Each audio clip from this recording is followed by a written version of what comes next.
Muy buenos días, amables amigos y hermanos presentes y todos los que están a través del satélite Amazonas o de Internet en diferentes naciones. Que las bendiciones de Cristo, el ángel del pacto, sean sobre todos ustedes.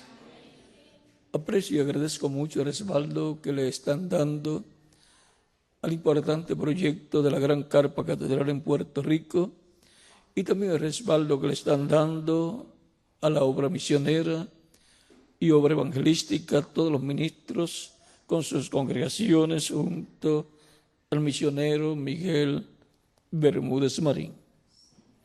Y también aprecio mucho el respaldo que le están dando a Israel. Para esta ocasión, leemos en Apocalipsis capítulo 14, verso 14 en adelante, donde dice: miré, y aquí una nube blanca, miré, y aquí una nube blanca, y sobre la nube uno sentado semejante al Hijo del Hombre, que tenía en la cabeza una corona de oro, y en su mano una hoz aguda. Y del templo salió otro ángel, clamando a gran voz al que estaba sentado sobre la nube: mete tu hoz y ciega, porque la hora de cegar ha llegado, pues la mies de la tierra está madura. Y el que estaba sentado sobre la nube metió su hoz en la tierra, y el que estaba sentado sobre la nube metió su hoz en la tierra, y la tierra fue cegada. Salió otro ángel del templo que está en el cielo, teniendo también una hoz aguda. Y salió del altar otro ángel que tenía poder sobre el fuego, y llamó a gran voz al que tenía la hoz aguda, diciendo: mete tu hoz y vendimia los racimos de la tierra, porque sus uvas están maduras. Y el ángel arrojó su hoz en la tierra y vendimió la viña de la tierra y echó las uvas en el gran lagar de la ira de Dios. Y fue pisado el lagar fuera de la ciudad, y del lagar salió sangre hasta los frenos de los caballos por 1,600 estadios. Que Dios bendiga nuestras almas con su palabra y nos permita entenderla. La hora de cegar ha llegado, o sea, la hora de cosechar. Pueden tomar asiento si tienen la bondad.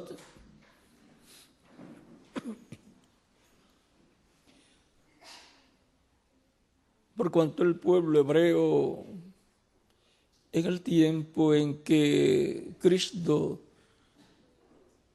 estuvo en la tierra en carne humana y tuvo su ministerio, siendo un hombre joven de 30 hasta los 33 años de edad, y por cuanto el pueblo hebreo en ese tiempo era un pueblo agrícola y ganadero, pues Cristo hablaba en los términos de ellos que ellos conocían. Y por eso habla en términos de ovejas, de pastor, de redil, de manada. Habla también en términos de la agricultura, como el trigo y la cizaña, que la gente pues no la quiere en donde tienen sembrados frutos. Y habla de árboles también, lo mismo Juan el Bautista, el cual decía: el hacha está puesta a la raíz de todo árbol. y el árbol que no lleva buen fruto será cortado y echado en el fuego. Era un mensaje bien tajante y era la verdad, porque había llegado el tiempo de la venida del Mesías y allí es el precursor, era bien recio hablando. Vean, antes de Jesús hablar ciertas cosas, Juan la estaba hablando también, decía generación de víboras, y los llamaba así. Y después viene Cristo y les dice generación de víboras también. Confirmó lo que Juan estaba diciendo. Y Cristo les dice también, ¿quién les ha enseñado a ustedes a huir del fuego del infierno? ¿Eh?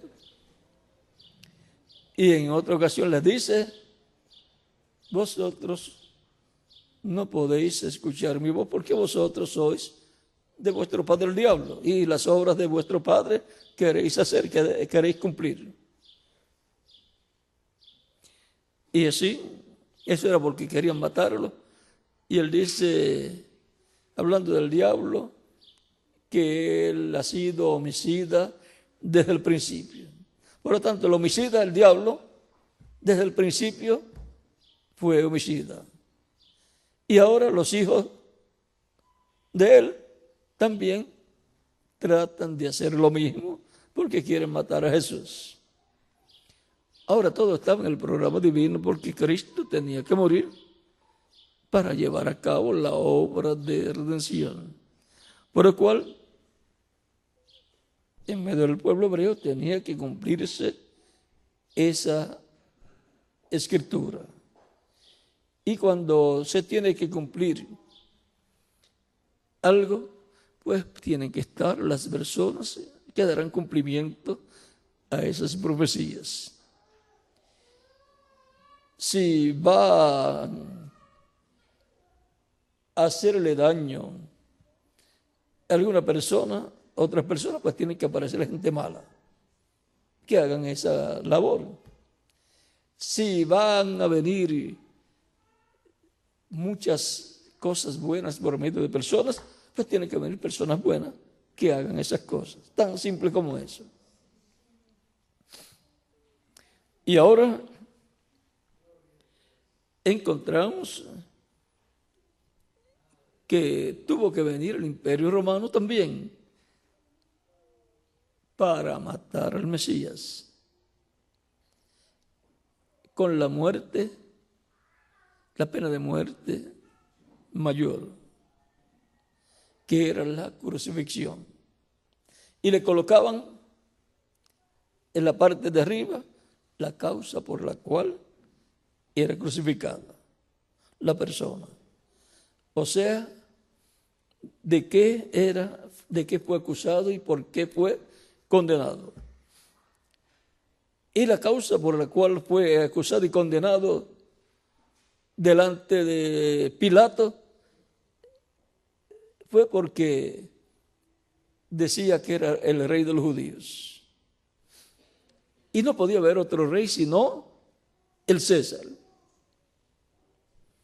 Así es que aparecía entonces su causa como una rebelión en contra del Imperio Romano, en contra del emperador o gobernante romano, el César de aquel tiempo. Y con la muerte de Cristo pensaron que iban a aplastar ese grupo con una aparente rebelión en contra del César. Recuerden que también cuando Pilato quería dejarlo libre, dijeron, si el que se hace amigo,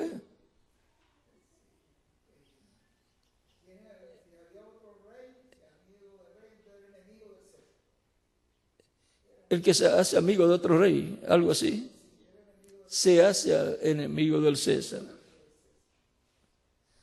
O sea que fue difícil para Pilato también. Y la esposa de Pilato fue donde Pilato le dice, no vayas a hacerle daño a ese hombre. Anoche tuve un sueño y fui atormentada en ese sueño por causa de este hombre. O sea, ya era más creyente que el mismo Pilato. Y ahora,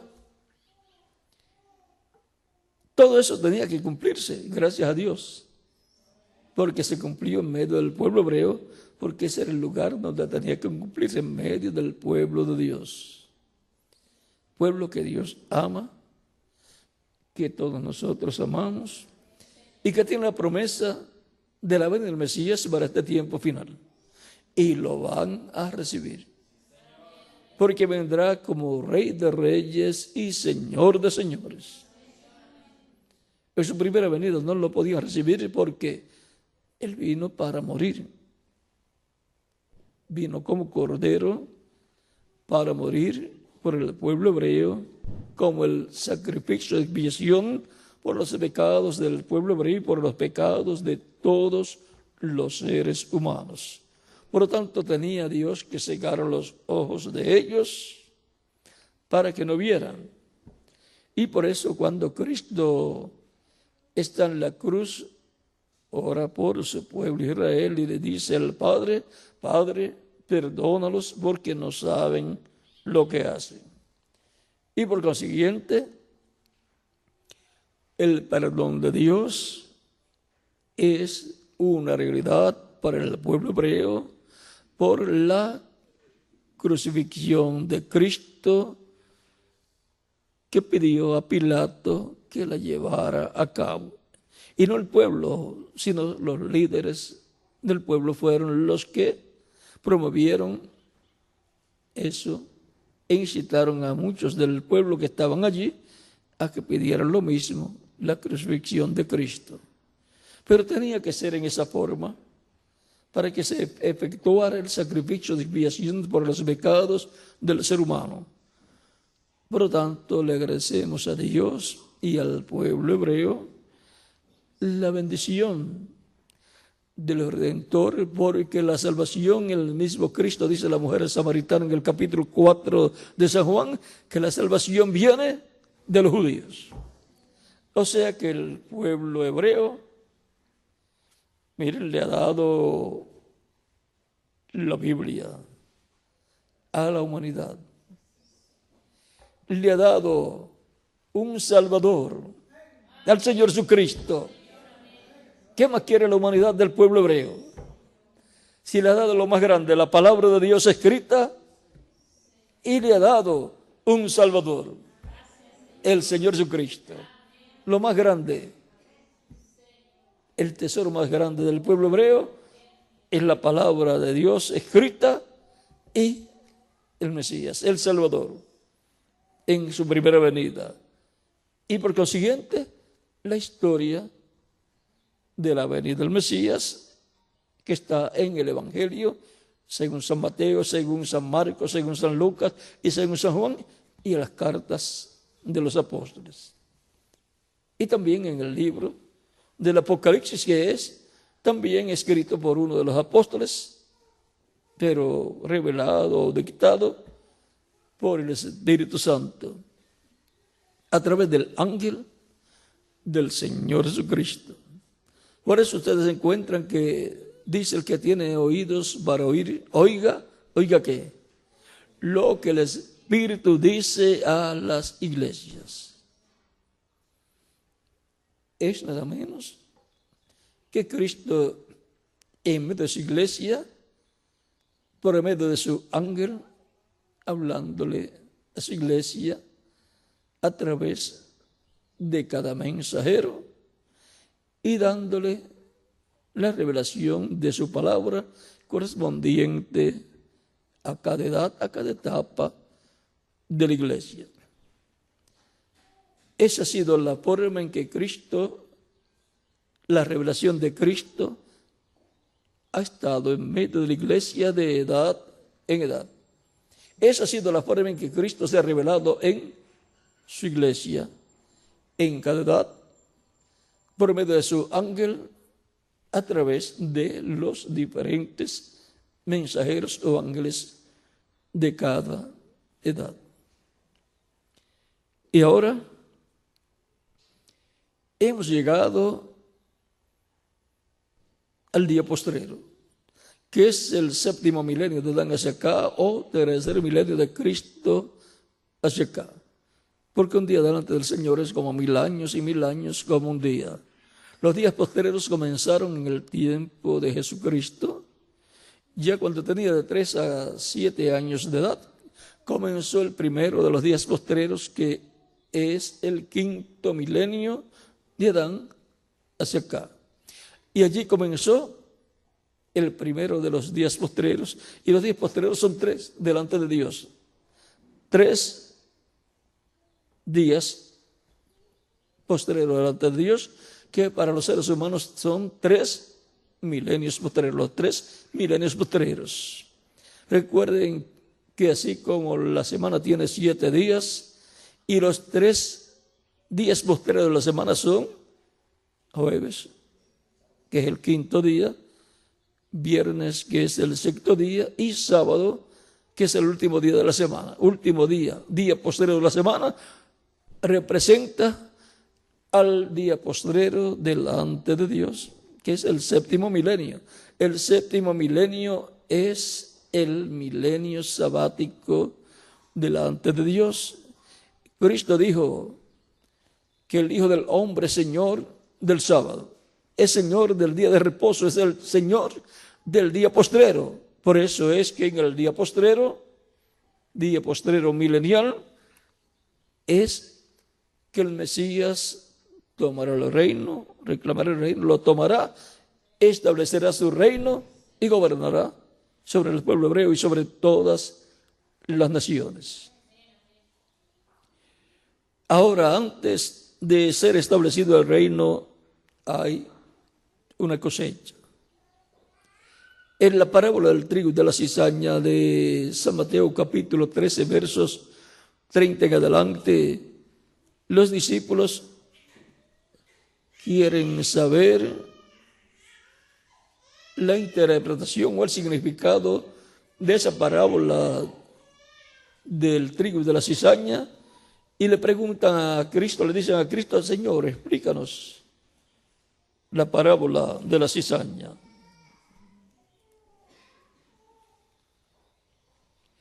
Y Cristo comienza a explicar esa parábola. Gracias a Dios que los apóstoles eran preguntones. Y cuando Cristo habla del reino y de que el que haya dejado padre, madre, hijos, esposa y así por el estilo y casa, recibirá 100 veces. Y recibirá 100 veces más. Y la vida eterna, que es lo más importante. Que aunque no se reciba 100 veces más, la vida eterna vale más que 100 veces más.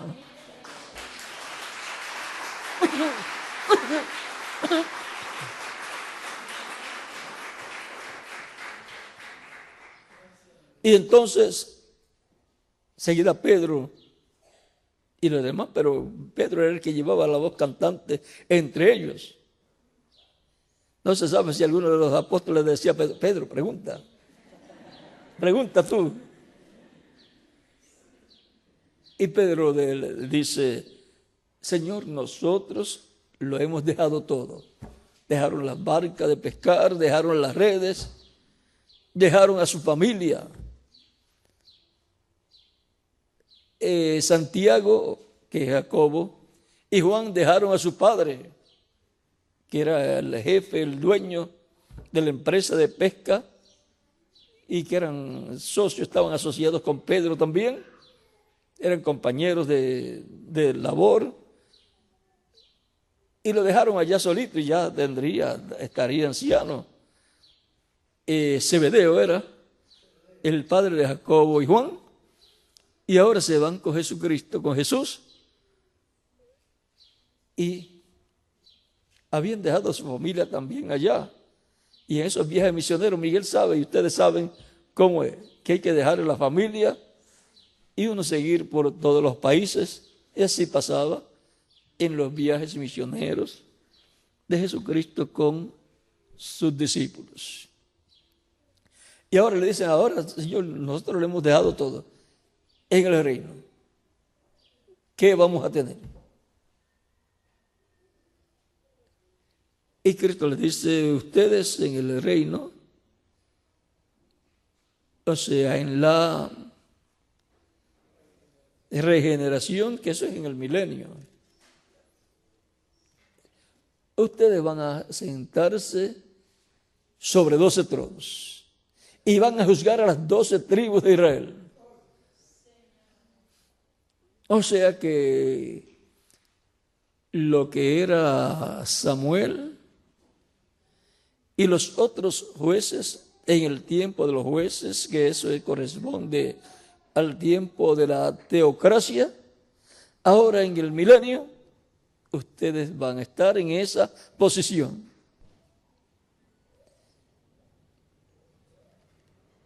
Y Jacobo y Juan, que ellos querían ser profetas, vean, en el reino milenial van a tener una posición igual a la que tenía Samuel y los otros jueces, los cuales, y a través de los cuales Dios reinaba, gobernaba sobre el pueblo hebreo. Porque la teocracia es Dios gobernando por medio de un hombre, que en aquel tiempo eran los jueces, así como gobernó por medio del profeta Moisés y gobernó por medio de Josué, que también era profeta. Y la monarquía es un hombre, un rey, gobernando para Dios. La teocracia es superior a la monarquía, porque la teocracia es Dios gobernando a través de un hombre. El hombre pues no es el que opina, no es el que dice, sino es Dios. Por eso cuando el pueblo hebreo, en el tiempo de Samuel, el cual ya estaba anciano, y sus hijos no eran correctos como Samuel, el pueblo temió mucho que Samuel muriera de un momento a otro y quedaran los hijos de Samuel como jueces, porque ellos hacían un trabajo de jueces también en el tiempo de Samuel, ayudaban a Samuel, pero el juez principal era Samuel. Y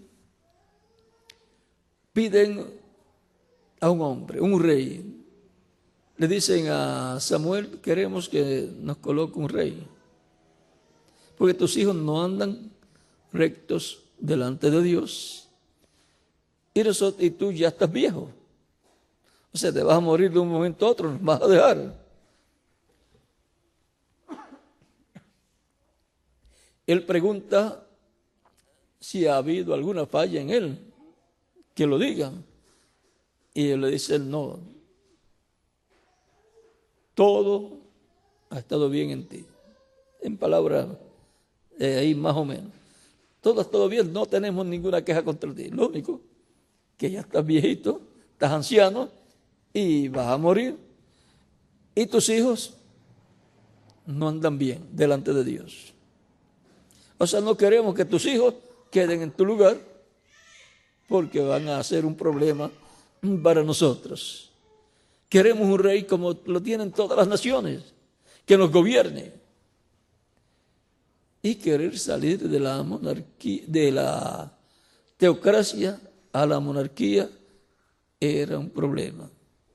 Pero Dios les había dicho que cuando ellos quisieran rey, sí, podían tener rey. Es como 29. Vamos a ver si es ahí. No es el 29. Ese lo que dice es, las cosas secretas se pertenecen a Jehová nuestro Dios.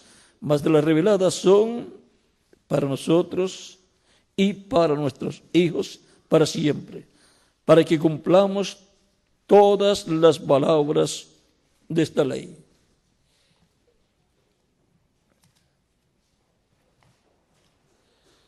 Vamos a ver si les encuentro aquí.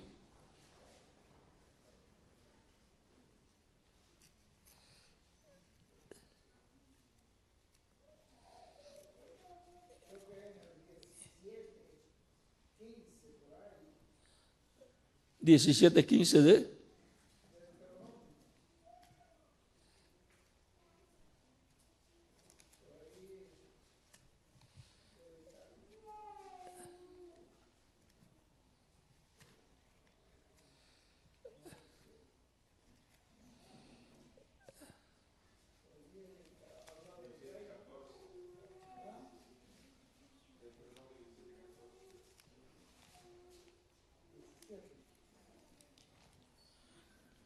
Está escrito ahí todos los requisitos para...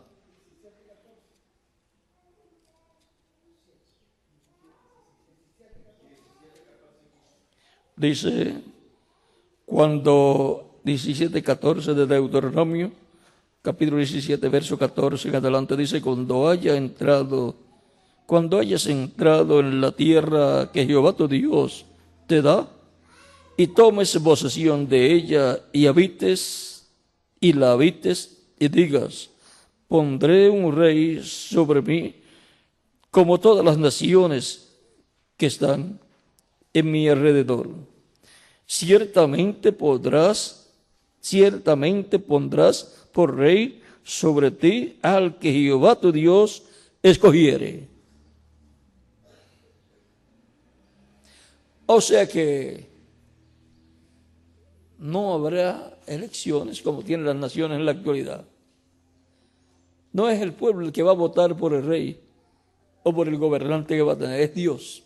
Un solo voto, el de Dios. Y con ese voto es suficiente.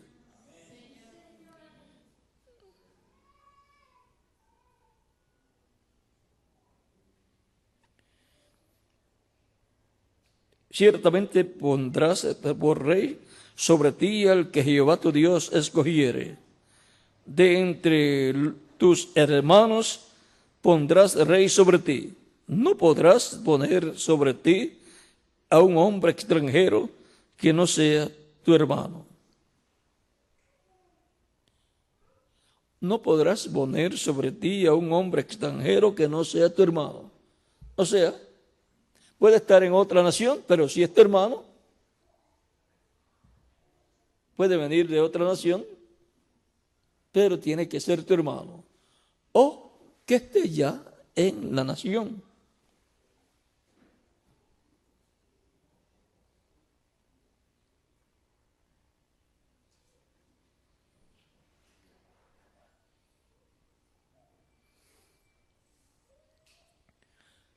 Es que todos eran extranjeros.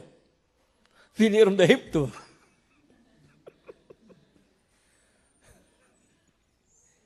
Y después ya, pues, heredaron la tierra.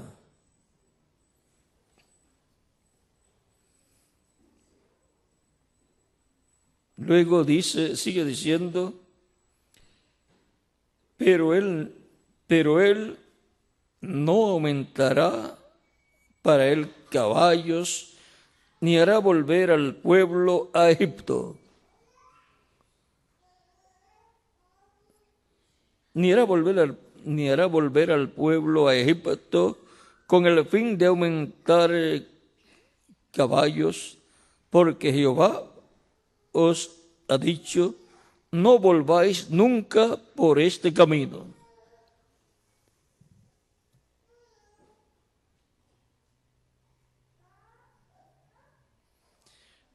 Ni tomará para sí muchas mujeres, para que su corazón no se desvíe, Recuerden que Salomón, al tener muchas mujeres, muchas esposas y concubinas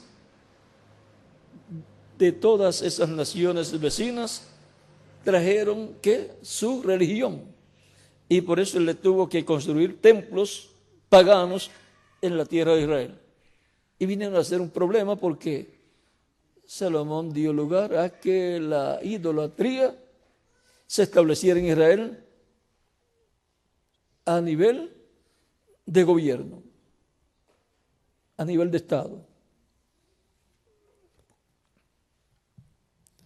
O sea, le dio libertad a sus esposas para la adoración pagana, y el mismo Salomón después también iba a las actividades, y dice la Biblia hasta sirvió a Astaret y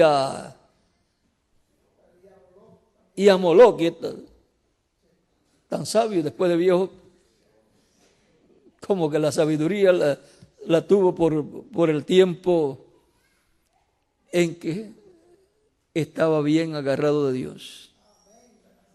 Pero esa es una enseñanza.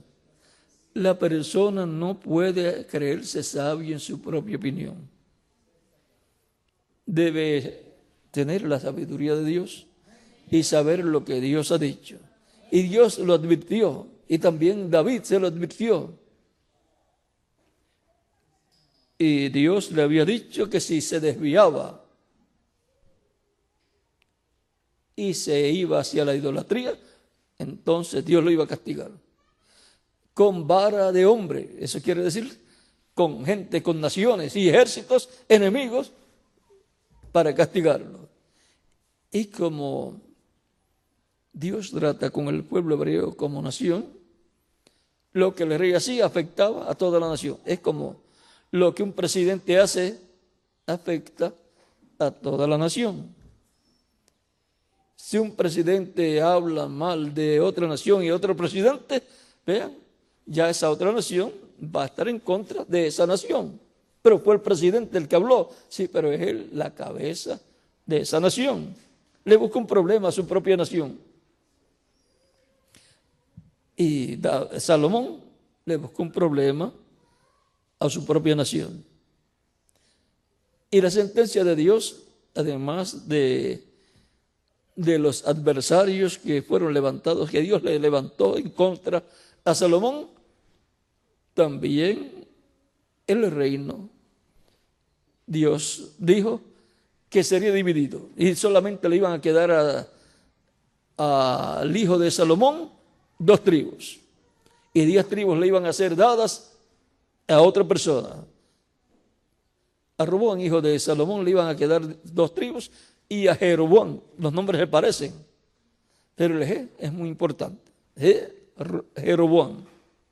El G tiene que ver con Dios, porque tiene las letras sagradas, la letra sagrada de la G o la Y.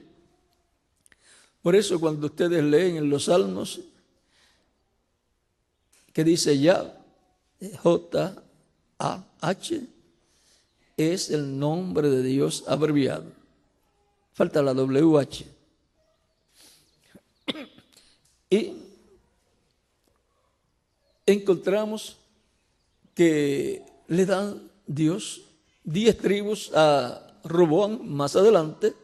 No quiso dividir el reino en el tiempo de Salomón por amor a David, pero ahora dice, lo voy a hacer en el tiempo de tu hijo, del hijo de Salomón. Y así sucedió. Y por eso, hasta el momento, vean, las 10 tribus desaparecieron, fueron desarraigadas, porque el Jeroboam también comete el mismo error.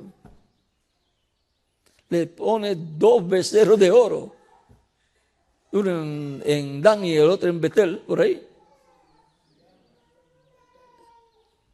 Y ese por Samaria. Y entonces le dice, aquí están los dioses que te sacaron de Egipto. Le cambió la religión del Dios verdadero por una religión pagana. La religión que tenían allá en Egipto los egipcios, ahora se la trae al pueblo hebreo. Vino arrastrando con una religión egipcia que su origen era en Babilonia. Y esa religión ha sido la que se ha estado moviendo en el reino de los gentiles. Y ahora esa religión pues comienza con la cabeza de oro allá, aunque había comenzado con el Nimrod y su padre Cush, pero luego, vean ustedes, aparece en el reino de Nabucodonosor, luego van cambiando los nombres de una etapa del imperio de los gentiles a otra etapa, pasa luego al imperio medo-persa, del imperio medo-persa pasa al imperio de Grecia, y del imperio de Grecia o griego pasa al imperio romano, a la parte de los pies, de las piernas de hierro, y luego pasa a la parte de los pies de hierro y de barro cocido. Esa es la religión del reino de los gentiles, pagana. Pero la religión del reino de Dios es la religión del Dios de Israel, del Dios de Abraham, de Isaac y de Jacob, el Dios que libertó al pueblo hebreo de la esclavitud en Egipto. Y esa es la religión que Cristo ha dado a todos los creyentes en Él. La fe en el Creador de los cielos y de la tierra, que lo envió para morir en sacrificio vivo en la cruz del Calvario para quitar el pecado del mundo, con su sangre limpiarnos de todo pecado y reconciliarnos con Dios. Y no puede ser alterada la fe de Cristo.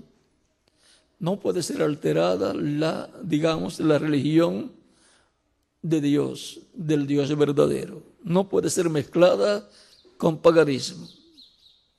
Porque si la mezcla con paganismo, un poco de la levadura, ¿qué? Leuda toda la masa. La hace entonces pagana. Si le mete paganismo, la hace pagana. Aunque le llame cristianismo, es llamado cristianismo, pero es el cristianismo pagano. O sea, dioses paganos, a los cuales le cambian los dioses, los nombres de los dioses paganos, y le pone uno del cristianismo.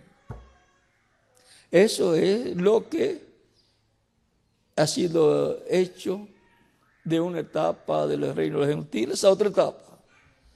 Y algunas veces piensan que son otros dioses, los del imperio babilónico, después pasa al imperio medo-persa y el imperio griego y el imperio romano, y aparecen otros dioses con otros nombres, pero son los mismos, le cambian el nombre.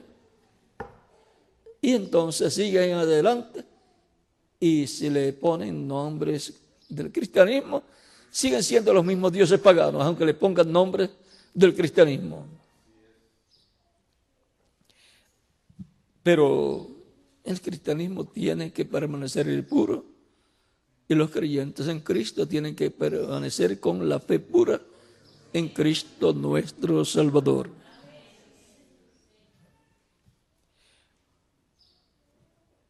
Y ahora, leyendo aquí en Deuteronomio capítulo 17,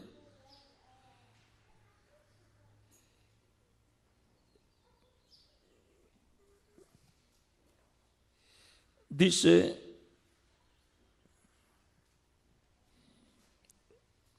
verso 17 dice: no tomará para sí muchas mujeres, para que su corazón no se desvíe. Es porque lo desviarán al rey, haciéndole que les haga templos paganos y invitándolo también a esas dedicaciones y esas fiestas paganas Y entonces se ve en problema el rey y mete en problema a todo el pueblo. Ni plata ni oro aumentará para sí en abundancia. O sea, que no trata de convertirse en un multibillonario. David lo era rico, pero estaba juntando dinero, oro, plata, bronce, cobre, hierro, para fabricar un templo para Dios. Ese era el propósito, y David mismo lo dice. Pero no todos los reyes pensaban como David.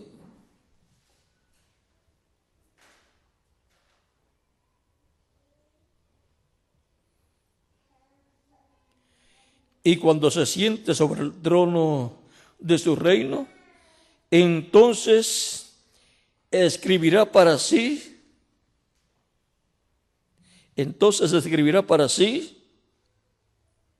en un libro una copia de esta ley del original que está al cuidado de los sacerdotes levitas.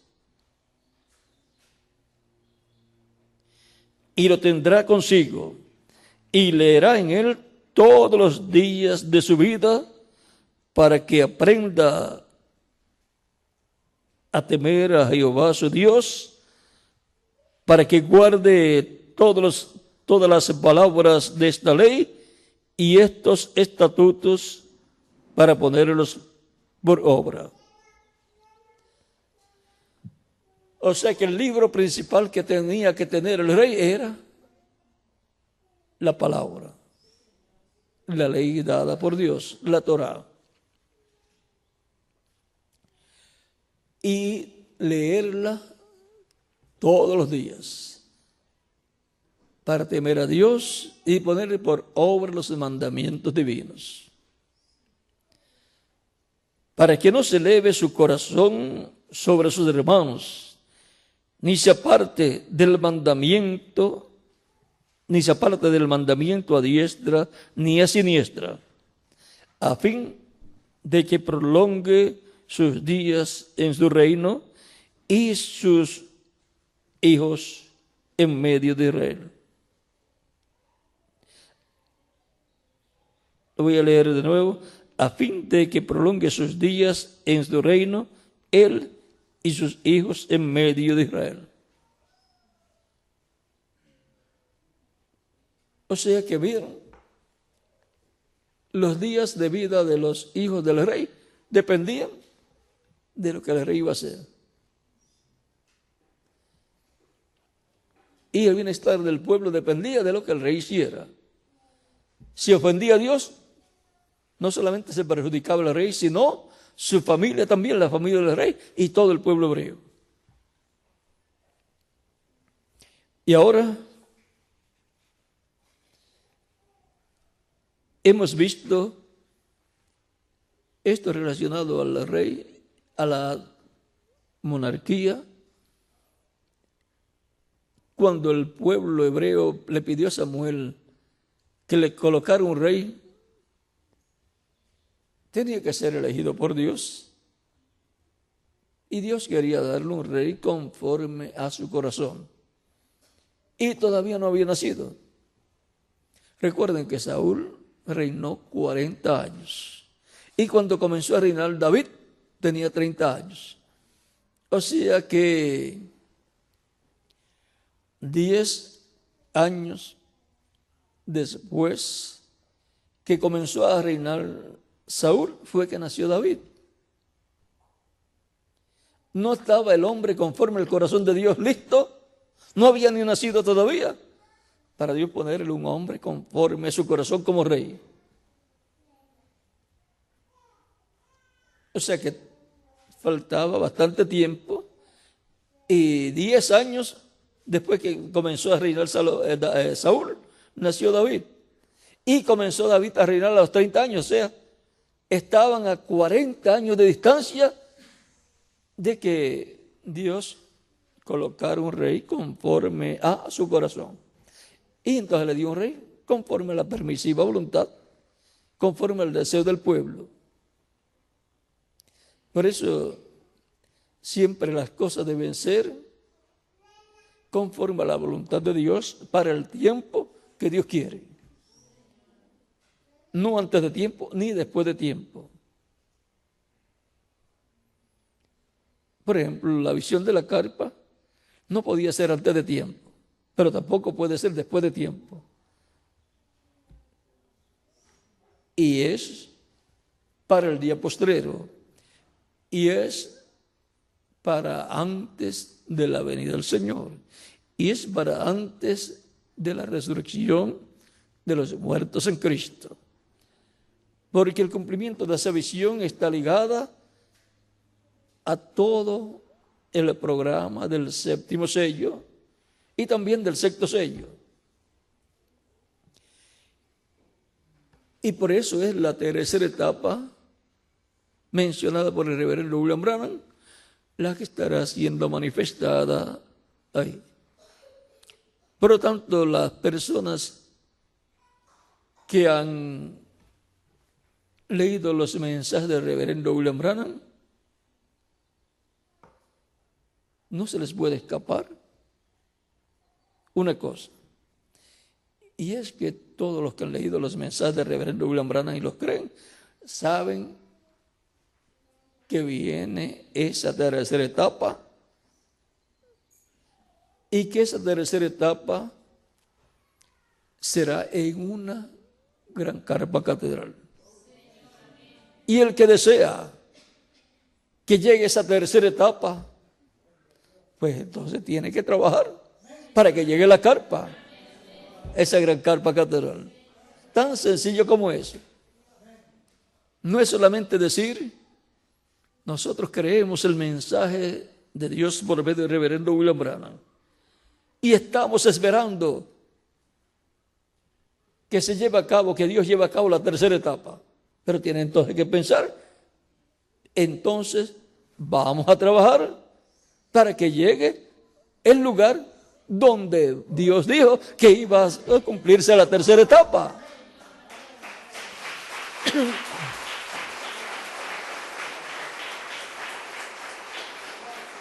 Tan sencillo como es. Es como cuando Dios le dice a Moisés que construye un templo y que Dios va a estar ahí.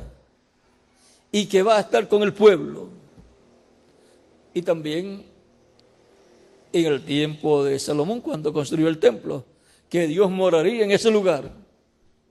Dios pondría su nombre en ese lugar. Pues había que construir el lugar. Tan sencillo como eso. Si Dios prometió la venida del Mesías, pues tenía que nacer un niño en el cual se cumpliera la venida del Mesías. Y la venida del Mesías tiene dos partes. La venida del Señor tiene dos partes. Por lo tanto, antes de Dios colocar un pez, traer un pez a existencia, ¿qué tiene que tener? Agua donde colocarlo. Porque no va a ser un pez con piernas para caminar. Así que, y si va a colocar pajaritos que vuelen, pues ¿qué tiene que tener? Un espacio. No va a crear pajaritos para que estén en el agua. Serían todos alcatraz, ¿verdad? Que van al agua a pescar, pero van al agua a pescar, después siguen volando. Cada cual tiene su lugar. Y ahora, la monarquía, ven lo diferente que es un hombre reinando para Dios. Y reinará bien para Dios si es un hombre conforme al corazón de Dios. Y para eso tiene que ser el profeta, para que la mente de Dios, los pensamientos divinos, sean transmitidos al corazón de ese hombre. Los pensamientos del corazón de Dios son transferidos, como que transferimos de una cuenta de banco a otra, ahora Dios transfiere sus pensamientos del corazón al corazón del rey, que es conforme a su corazón. Así como hacía con el rey David. Pero Saúl no se dejaba colocar los pensamientos de Dios en el corazón. No era profeta. Pero fue el primer rey. Dios le dio a ese rey en la permisiva voluntad divina, porque el pueblo pidió rey en ese momento. Y ahora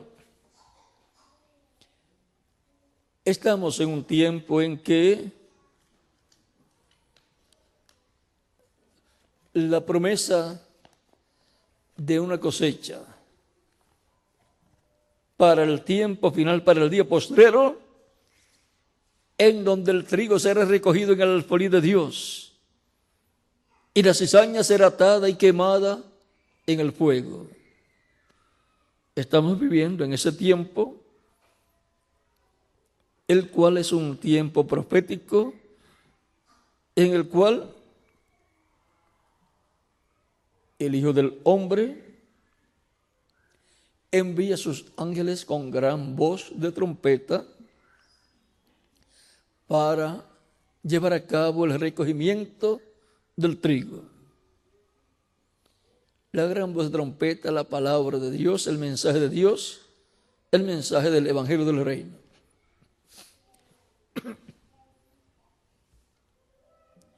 Se siembra con el mensaje del Evangelio de la gracia y se recoge con el mensaje del Evangelio del Reino. Y ahora, la hoz aguda de la palabra, el mensaje de Dios, tiene que ser colocada la hoz aguda de la palabra para recoger el trigo y ser colocado en el granero. Y conforme la parábola del trigo y la cizaña, y dice el mismo Jesucristo, que es el que tiene ese programa para llevarlo a cabo, Él dice cómo Él va a llevar a cabo ese programa. Y por lo tanto, tiene que ser así. Capítulo 13 de San Mateo.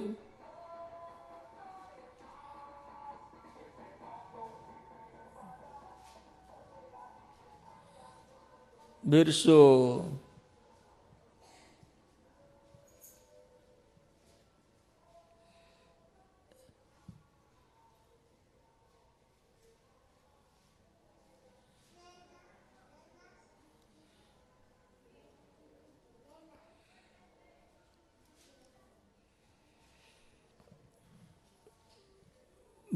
30 en adelante dice: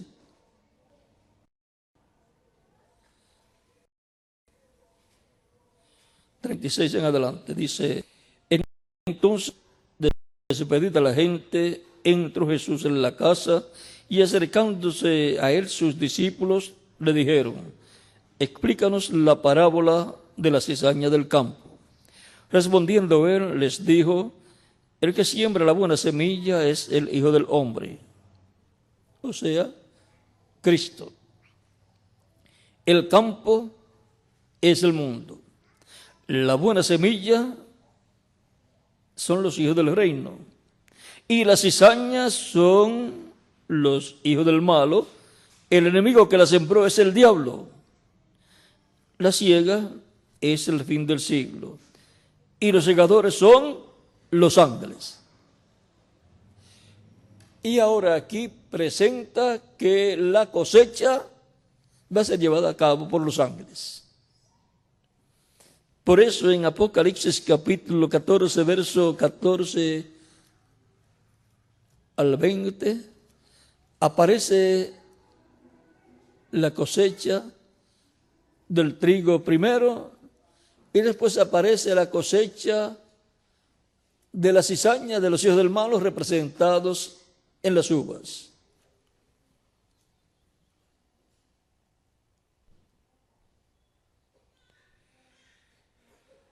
De manera que como se arranca la cizaña y se quema en el fuego, así será en el fin de este siglo.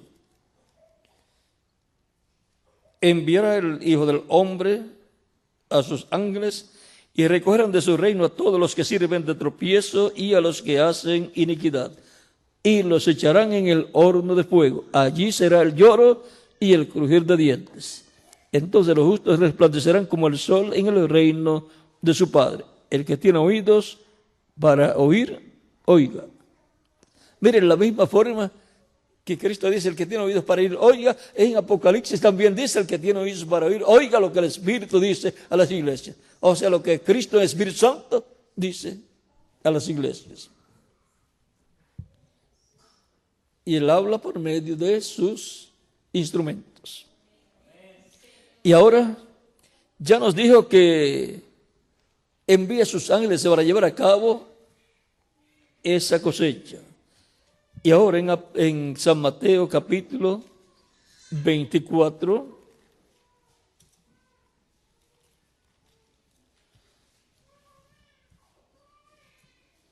verso 30 al 31 dice: entonces aparecerá la señal del Hijo del Hombre en el cielo, y entonces aparecerá la señal del Hijo del Hombre en el cielo. Y entonces lamentarán todas las tribus de la tierra y verán al Hijo del Hombre viniendo sobre las nubes del cielo con poder y gran gloria. Y enviará sus ángeles con gran voz de trompeta y juntarán a sus escogidos de los cuatro vientos, desde un extremo del cielo hasta el otro. Aquí tenemos al Hijo del Hombre enviando a sus ángeles con gran voz de trompeta, o sea, con la gran voz de trompeta del Evangelio del Reino. Esos son los ministerios que van a llamar y juntar 144,000 hebreos, 12,000 de cada tribu. Pero antes, la iglesia del Señor va a estar siendo completada y preparada para ser transformada y llevada con Cristo a la cena de las bodas del Cordero. Por lo tanto, los ministerios de Jesús, de Moisés y de Elías estarán primeramente en la iglesia, pues lo que es la séptima trompeta para los judíos, que son los ministerios de Moisés y Elías, es el séptimo sello para la iglesia. O sea que lo mismo que es el séptimo sello para la iglesia, es lo mismo para los judíos. Eso es la séptima trompeta para los judíos. Tan sencillo como eso. Vamos a hacerlo en otra forma más sencilla. Cuando vean el séptimo sello cumpliéndose, luego el séptimo sello moviéndose a Israel, entonces ya estarán viendo la séptima trompeta. Ellos ven la séptima trompeta y lo mismo que ellos están viendo, entonces la iglesia lo ve como el séptimo sello. Más sencillo, ¿verdad? Pero todo está en es una misma cosa. Ahí estará el ministerio de Jesús, de Moisés y de Elías. De Elías por quinta vez, de Moisés por segunda vez. Si contamos el ministerio de Moisés en Jesús, entonces sería por tercera vez en este tiempo final. Y el ministerio de Jesús por segunda vez. Tan sencillo como eso. Así será la séptima trompeta y el séptimo sello. Ahora, primero, la bendición la tiene la iglesia del Señor Jesucristo, que es la que está bajo el nuevo pacto. y tiene la promesa de la venida del Señor para el día postrero. Y cuando se cumpla la venida del Señor para la iglesia y luego para el pueblo hebreo, Cristo habrá dejado el trono de intercesión, habrá tomado el título de propiedad en el cielo, el libro sellado con 7 sellos, y lo traerá abierto en su venida en Apocalipsis capítulo 10. Ahora, no vayan a perder este detalle que les voy a dar. La primera venida de Cristo se cumplió 2000 años atrás, cuando Juan bautizó a Jesús. El ángel del pacto del Espíritu Santo vino sobre Jesús en forma de paloma y entró a él. Y por consiguiente, el Padre y el Espíritu Santo, el ángel del pacto, entraron en él. Por eso Cristo decía: yo no hago nada de mí mismo, el Padre que mora en mí, él hace las obras. San Juan capítulo 14, versos 6 en adelante. Y también él dijo: el Espíritu del Señor está sobre mí, por cuanto me ha ungido. Y comienza a decirle para qué había sido ungido.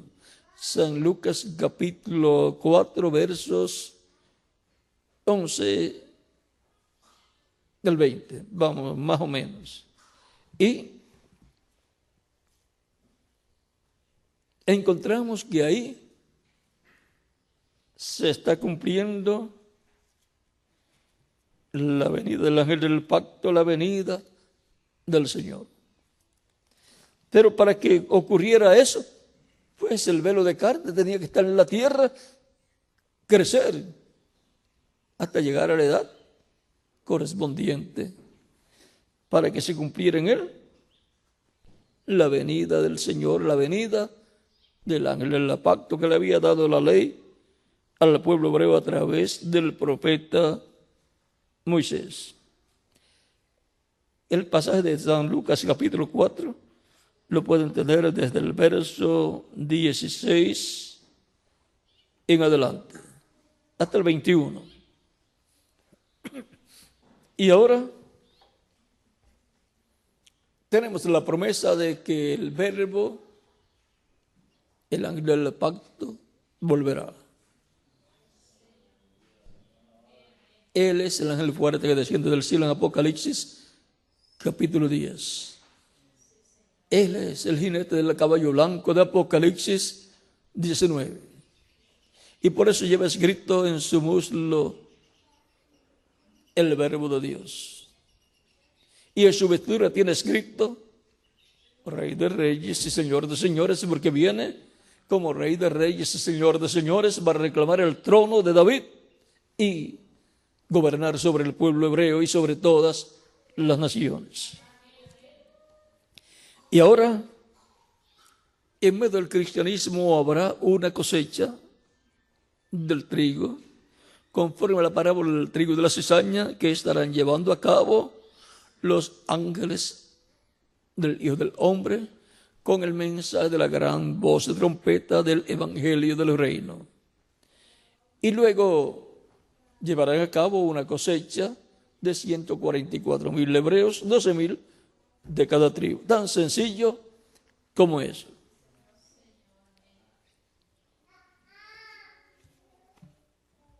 En Apocalipsis capítulo 14, versos 6 al 7 dice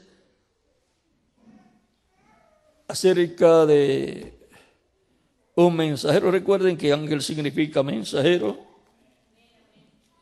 Dice: vi volar por el medio del cielo a otro ángel que tenía el evangelio eterno para predicarlo a los moradores de la tierra, a toda nación, tribu, lengua y pueblo.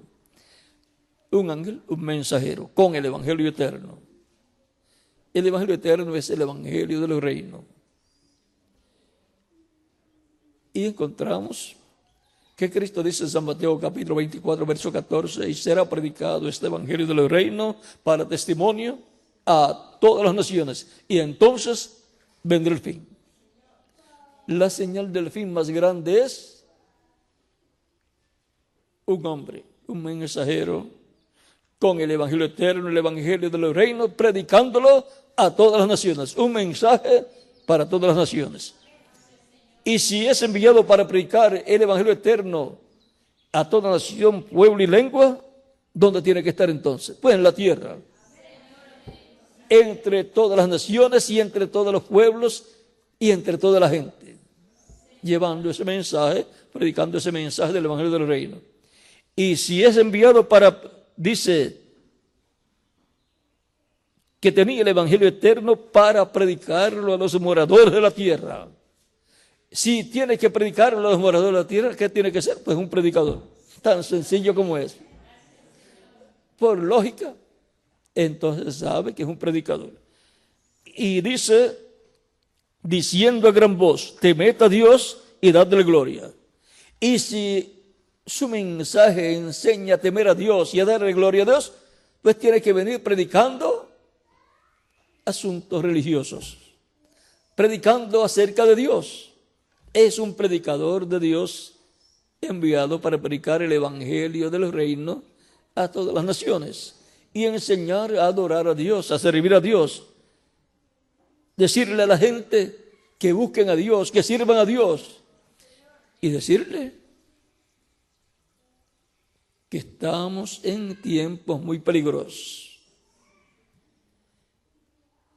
Mostrarle los problemas que hay, los terremotos, los tsunamis, los volcanes, el calentamiento global, el derretimiento de los polos, de los hielos polares, todo eso y las demás cosas que tenga que mostrar y decirle, vean, en su mensaje dice, diciendo a gran voz, temed a Dios y dadle gloria, porque la hora de su juicio ha llegado.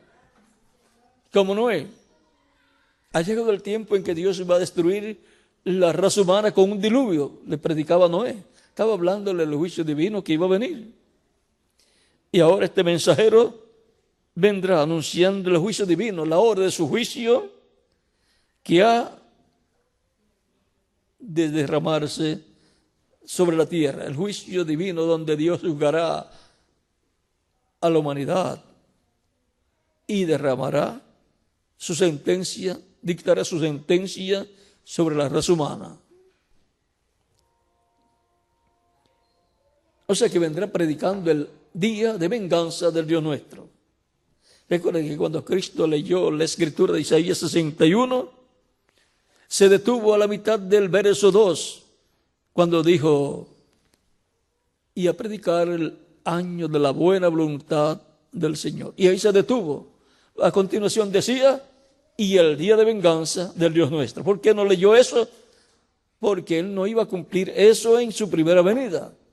Eso es para este tiempo final. Por lo tanto, el día de venganza del Dios nuestro es para ser predicado por ese mensajero en este tiempo final. Por eso dice, anuncia, la hora de su juicio ha llegado. Porque la hora de su juicio ha llegado. Y adorad a aquel que hizo el cielo y la tierra, el mar y las fuentes de las aguas. Y es importante que toda persona busque a Dios y adore a Dios.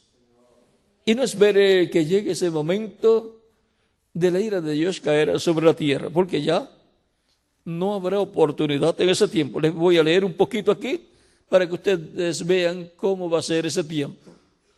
Y si quieren saber un poquito más, ver algo visual, vean la película esta que está saliendo, que habla del año 2010 o 2012, y ahí ustedes tendrán una idea. Ya están haciendo otra 2030 o 2033. O sea, eso pues estremece a la gente. Es que la gente están dormidas y creen, esas son cosas religiosas. Esas son cosas bíblicas que acontecerán al mundo político, a toda la sociedad. Y líderes políticos como Daniel y otras personas recibieron visiones políticas y hablaba de Dios y habla del fin del reino de los gentiles. Y era un político, no era cualquier persona.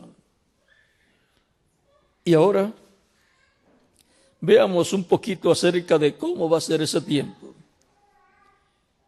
Capítulo 6, verso 12 en adelante dice: miré cuando abrió el sexto sello,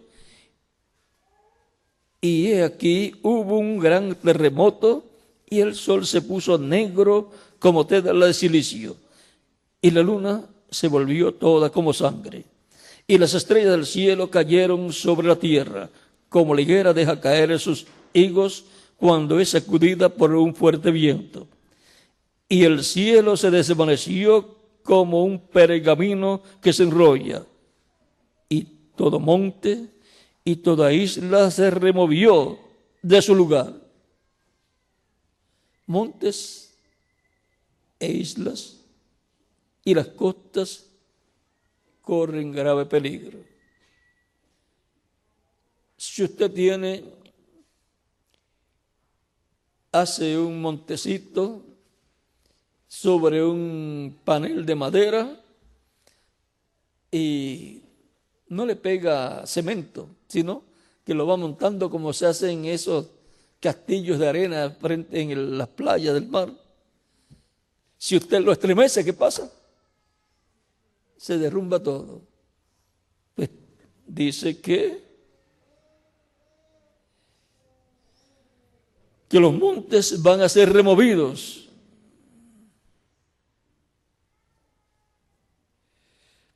Los montes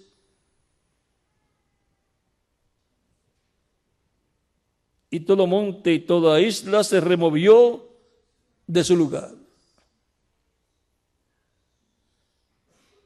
Un monte alto, si se derrumba todo, se mueve de su posición, de su lugar, y se riega todo y tapa ciudades. Y también montes tipifica reinos.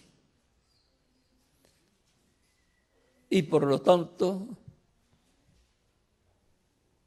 de la montaña de Dios, del reino de Dios, una piedra no cortada de manos, que es el Mesías en su venida, va a surgir. Y luego va a venir a la tierra, y el reino de los gentiles en los pies de Israel recocido va a ser impactado por la venida del Señor y va a ser desmenuzado, derrumbado todo el reino de los gentiles, y la piedra no cortada de manos se hará un gran monte, un gran reino que llenará toda la tierra. Ahora sigue diciendo aquí: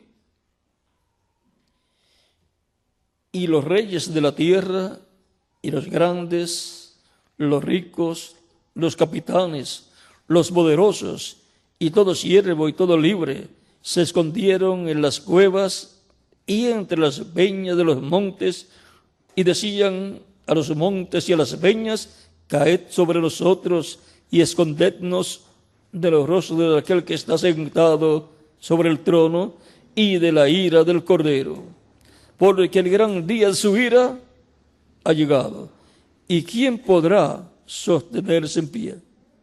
Con la tierra temblando, ¿quién se sostiene en pie? La tierra temblando como un borracho, moviéndose como un borracho. Y la gente pues no se pueden sostener en pie en un terremoto. Cae al piso la persona, los edificios también, todas esas. Por eso estamos en un tiempo pero que muy peligroso. Por eso este ángel mensajero dice, el cual predica el evangelio del reino: Dice: y adorad, temed a Dios y dadle gloria, porque la hora de su juicio ha llegado. Y aquí vimos un cuadro de cómo va a ser con la apertura del sexto sello. Porque el gran día de su ira ha llegado, y ¿quién podrá sostenerse en pie? Bajo el sexto sello, la ira de Dios se desatará sobre el planeta Tierra y por consiguiente sobre toda la humanidad. Y eso es lo que será la gran tribulación, el tiempo en donde los juicios divinos caerán sobre la raza humana, como cayeron en el tiempo de Noé y como cayeron sobre Sodoma y Gomorra. Por eso Cristo, hablando de la venida del Hijo del Hombre, dice que será como en los días de Noé y como en los días de Lot. Pero Noé escapó, flotó sobre el juicio. Las mismas aguas que fueron juicio para los antediluvianos fueron las que levantaron el arca y flotó y se salvó Noé y su familia. Para nuestro tiempo, la promesa es que los muertos creyentes en Cristo van a resucitar en cuerpos glorificados y los que estemos vivos vamos a ser transformados.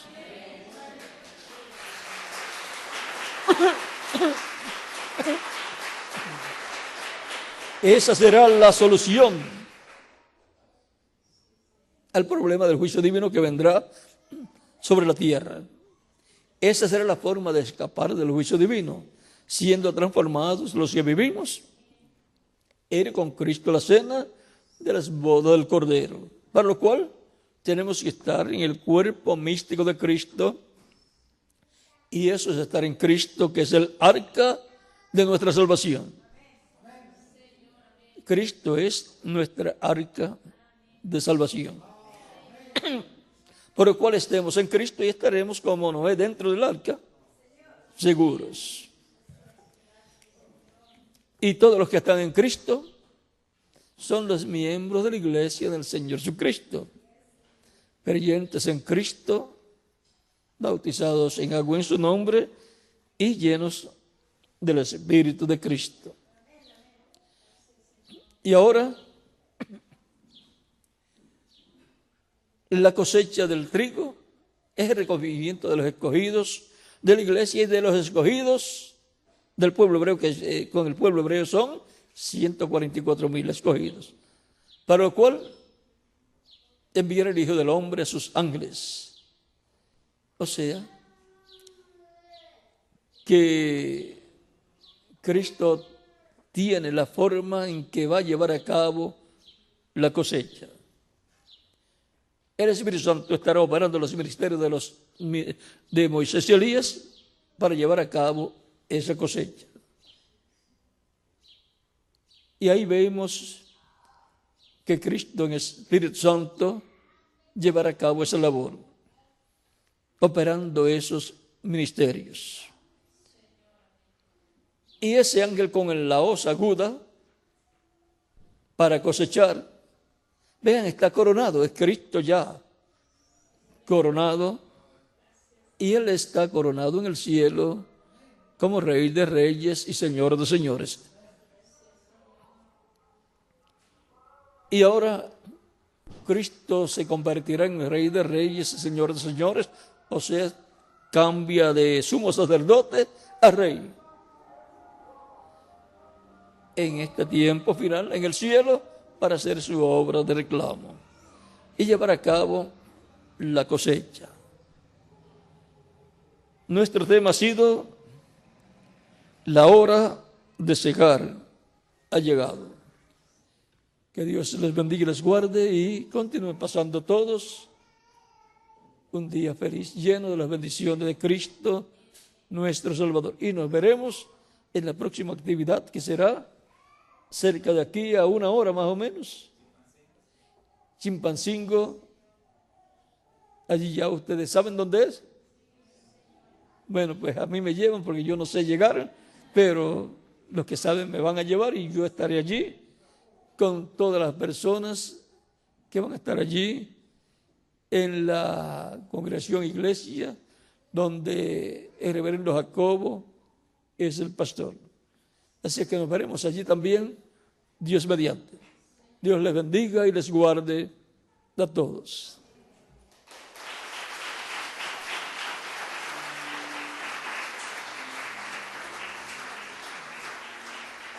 Con ustedes el ministro aquí presente y en cada nación el ministro correspondiente.